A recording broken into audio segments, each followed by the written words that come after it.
joining. My name is Melik Hernandez. I'm the head of transportation and logistics for Softtek. Been with Softtek for more than 28 years. And we would like to acknowledge different variables around this situation, right? Definitely the transportation and the airline industry is no strange to challenging times. Remember 9/11, the oil price shock, recessions, and at the end, it has overcome those difficult situations. You know, during these times, specifically around March, April, you know, low demand, probably one of the lowest in every company's history. People are scared to fly, right? And the uncertainty, right? The uncertainty of making very difficult to plan 3 months ahead from now, right? Just imagine 6 months or 1 or 2 years like before, right? The variables are totally different per se. I mean, if you were making plans to grow year over year, you know, starting in 2020, well, your plan just may shut it down at the end of March, right? Now, what's ahead, right? What are the solutions and the tools that I can easily adopt, right? To make not only survive, but transcend, you know, beyond this situation. How can I make myself different and define the new airline, the new me, you know, after this situation? Again, new information comes, you know, day by day, right? And quick decisions you need to make in order to adjust yourself to the situation. So in Softtek, we have defined a framework to address some of those variables, right? That may help you to ease the way that you can overcome these times. And for that, I would like to introduce Jaime Palacios. Jaime Palacios is our SVP for Digital Services at Softtek.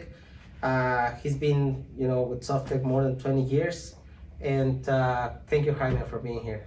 Thank you, Melik, for having me. So Jaime, tell us more about this framework that address safety, wellness, and business continuity. Absolutely. I think that the easiest way to understand it is by breaking down their different elements. There are 7 constituents in our framework, starting with 3 main pillars right at its very core.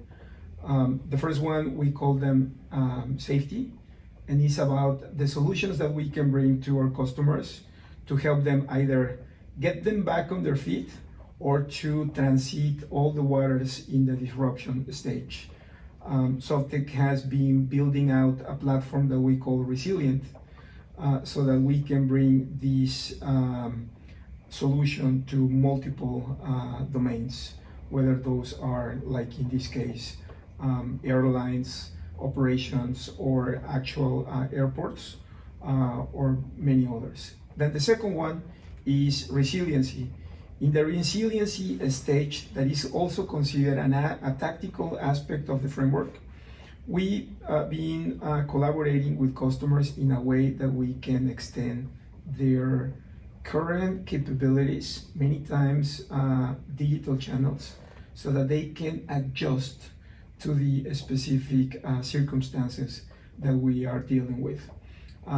It is also related to instrumenting the physical spaces of there, so that they bear in mind that a lot of them are operating with a significant less amount of staff, and that also represents a challenge. So how can we help them to have, from a telemetry standpoint, observability, AIOps, all the adaptability that is required to, again, to go through these challenging times. And then the third one that we call reinvent, the third pillar, it's about differentiating. Particularly, I like to differentiate between the new normal and the next normal. That bright horizon that is ahead of us once everything that we are dealing with, it's over. I call it the next normal. And in that stage, many of the rules have been reset, and we'll have a window of time to relearn and understand about the new priorities, preferences, habits, and even dependencies that the consumers may have, so that we can also conceive value in a revamped, in innovative way, so that we can deliver that to them. That's what Reinvent is about. At the very bottom of the framework, we have accommodated for a component that is aimed to address the concerns around governance and cybersecurity. You know that in these times, more than ever, in a hyper-distributed world, we've been exposed to multiple threats that need to be managed one way or another. And then on top, there are two main components, which is enterprise intelligence and the notion for a command center that sees itself enabled through that intelligence layer. So intelligence is about data, and data is obtained and acquired from multiple different sources. So the way that we implemented a framework allow organizations to build out this component in a way that they can take informed decisions. How?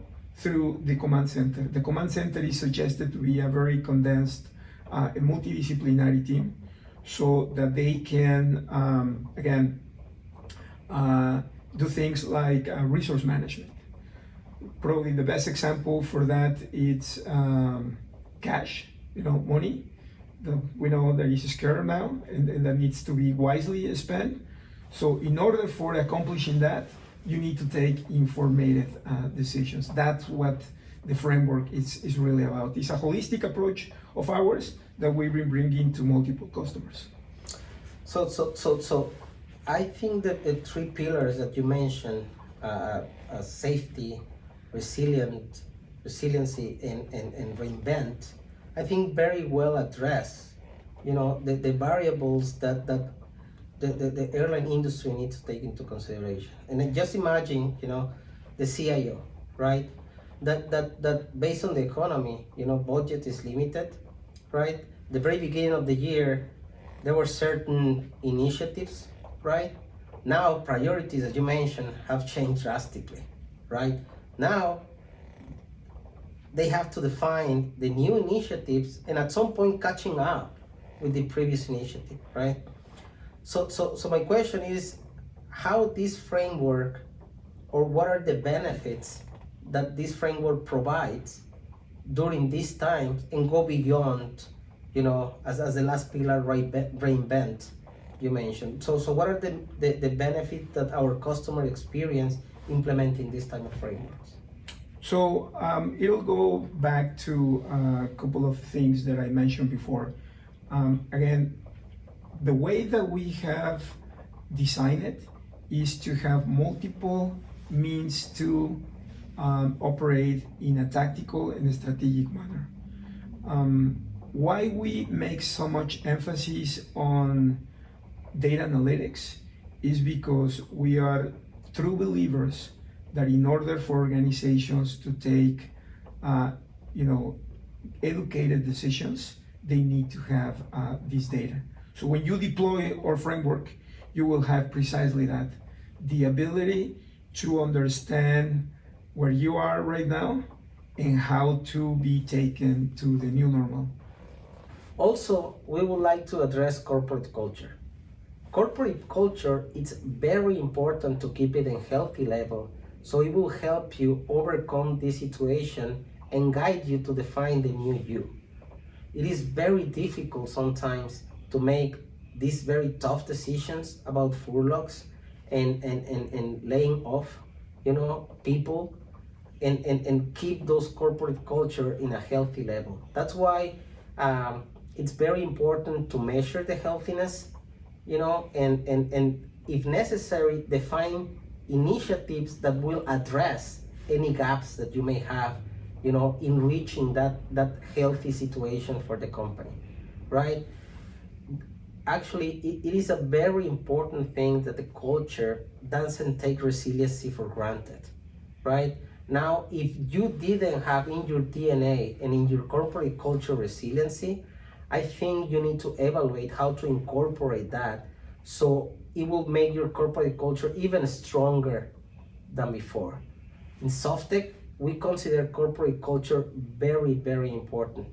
It is very important that while we implement our solution, even though those are technology solution, technology services solution, our culture needs to be fully aligned with our customers, right? And not only in the good times, right? It's very important to align ourselves to the situation, to be sensitive of what is going on, right?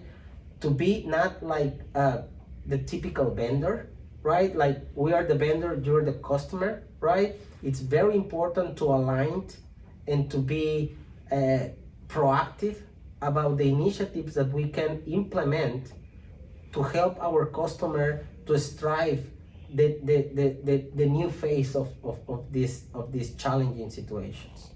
I totally agree, Melik. Culture today is more relevant than ever. Our beliefs or values need to be at the very core of organizations so that they will help us to evolve and go through all of these type of disruption situations and actually transcend. So back to the framework, the actual glue that I see in all its components is definitely the culture.